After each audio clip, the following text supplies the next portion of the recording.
Hello there everyone, UXW Bill here once again. In recent times, relative to the upload date of this video, fellow YouTuber Rocking Dustpan posted a video featuring a Radio Shack AM/FM stereo clock radio that he recently came across at the Goodwill. Now, I actually have two examples of that same Radio Shack Chronomatic clock radio in my collection, but his video reminded me of something that I picked up at the Goodwill a couple of months ago. Another entry in the market of stereo reception capable clock radios, at least as far as the FM band is concerned. This is the Emerson AM/FM stereo clock radio, model number RES5245. And it presents a slightly different layout and probably from a different source of manufacturer, clock radio with stereo audio in competition to Radio Shack's option. Now, in some ways, this unit is better. In particular, it seems to have bigger speakers, and it definitely appears to have a better sound as well. In other ways, it is inferior. In particular, if we turn it around and take a look at the back side of it here, you will see that there is no option to facilitate the connection of an external FM antenna.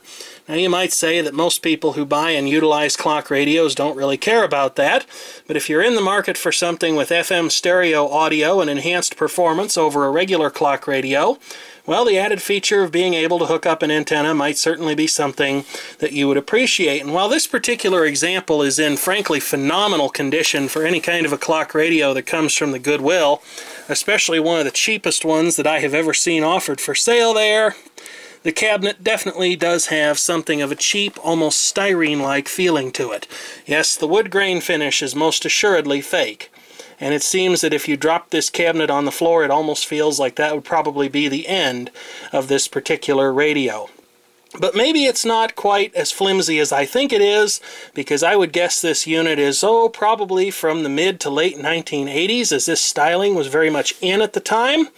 And it seems to have survived very well, especially when you consider that the clock radios that I usually find for sale at the Goodwill are pretty badly beaten up. This one's got a few minor scuffs up here that might go away after just a little bit of polishing, but the crystal over the tuning dial and the clock display itself is in phenomenal condition. There does appear to be some kind of damage up here where it explains the feature sets behind the plastic crystals, such as stereo, battery backup, and forward and reverse clock settings. It almost looks like there's kind of a blush in the plastic right there, like maybe someone cleaned this with an inappropriate chemical, or perhaps the plastic itself was not entirely stable. But all in all, it seems to have held up very well over the years, and it does appear to keep time quite nicely, as well it should, because it uses the power line as a reference. I'm not actually sure if it has a battery backup option, but yes it does. And there was not a dead battery in place on this one, which is definitely unique. Most of the time, when I find these things at the Goodwill, they have a long since dead backup battery in the holder that they have. This thing's holder is none too advanced. It just has a little clip that actually holds the battery in place. And then, of course, there are some ventilation holes on the bottom. And if we look at this one, you can see that it reveals a surprisingly beefy power transformer. So let's go ahead and take a look at some of the other features on this particular unit.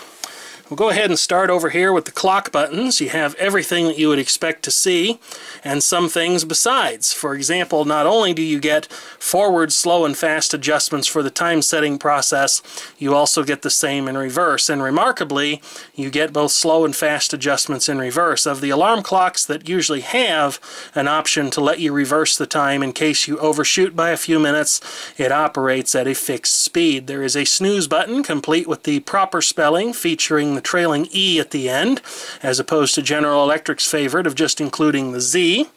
There are two alarms on this clock radio, of which more later. You would push and hold these buttons in order to set the alarm, although it does not appear to be responding. That one does.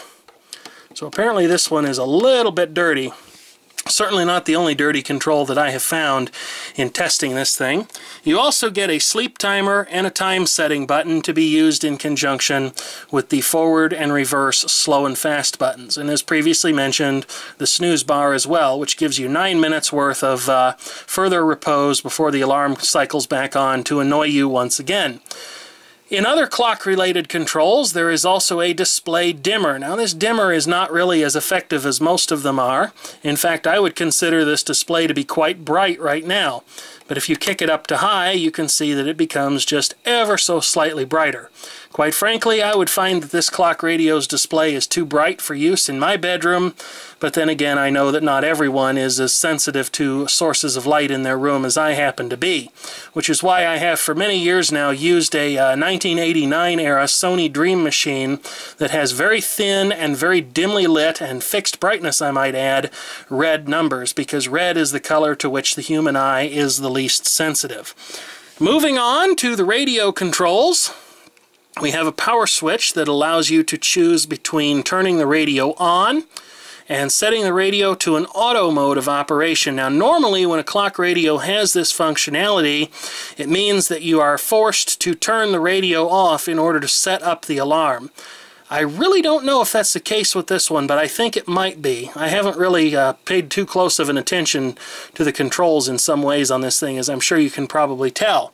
Going back to the alarm-related controls, you are allowed to choose between having just the first alarm, the second alarm, or even both alarms enabled on this particular radio.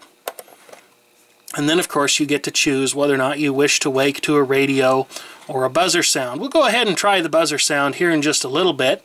You can definitely see that there is some dust inside these controls, and as previously mentioned, the volume and the band switch controls in particular definitely appear that they could use a good cleaning, as does the alarm number 1 setting button. But we won't worry about that for right now. It works well enough for a test. I am kind of surprised to see that whoever designed this at Emerson, or whoever ultimately designed and manufactured it on their behalf, did not decide to make it possible for users of alarms 1 and 2 to actually wake up to different sources. Some clock radios force you to do that, and others let both users for which 2 alarms are set choose what they would like to wake up to, and it does not matter if they choose to wake up to the same thing. But in this case, you have absolutely no choice.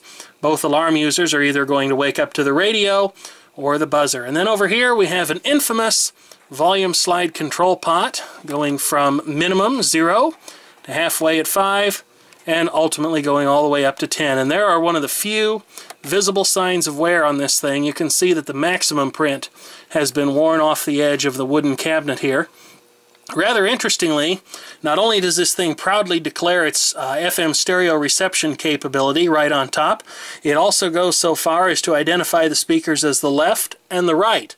And even though these 2 speakers are stuck together and cannot be separated, at least they can't be separated without violence or circuit modification, one of the 2, this thing does still manage to turn out a pretty reputable and decent stereo effect. The audio quality is surprisingly nice.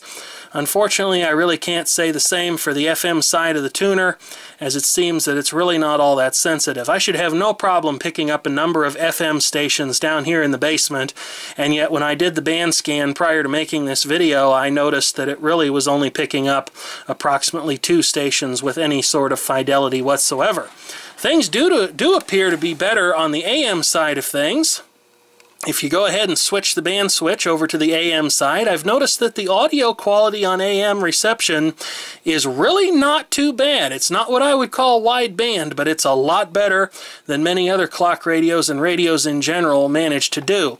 You'll also notice there's another sign of potential cost cutting over here, in that you don't get a choice to force FM monophonic reception. You either listen in FM, which is automatically determined to be received in stereo or not, or you do without, or you listen to AM. It's a little unusual to see that you cannot force monophonic reception on this set. But let's go ahead and turn it on and see what happens. It seems pretty well behaved. It doesn't make a really loud pop when it turns on. However, I have noticed a louder one when I shut it off. And it doesn't seem that there's a whole heck of a lot of hum in the output.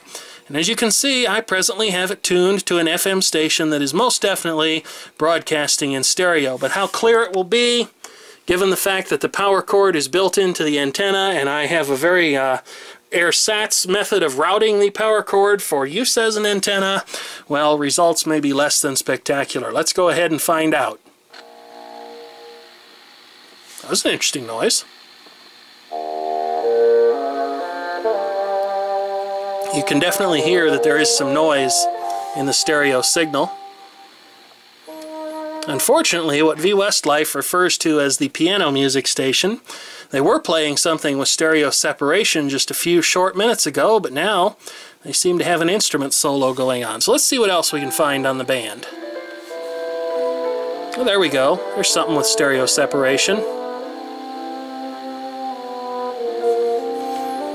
Okay, we don't really want to get tagged for copyright. After once a day, you can expect to experience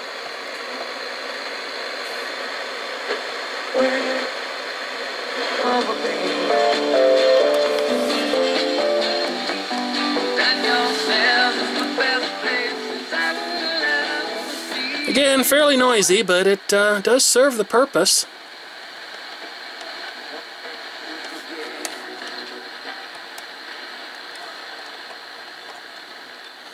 Yeah, I should be able to pick up quite a bit more than I'm actually managing to receive down here. So I suspect that this thing's tuner's performance, given the noisiness of the stereo audio and the fact that it's really only picking out 2 stations out of the many examples on the dial in this part of the world, do not bode well for the quality of the tuner. So we'll go ahead and switch it quickly to AM here. You can definitely hear the noise in the band switch.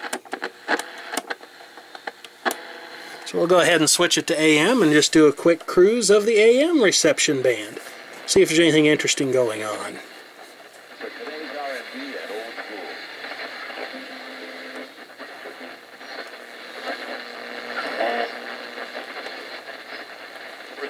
Loves us just to give us that gift of free will. And free will, as God knows full well, allows us to bring a lot of what appears to be that dark suffering to us.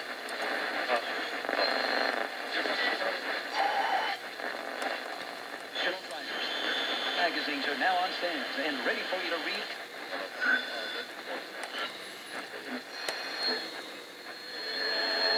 A little bit of music on AM, that's a rarity.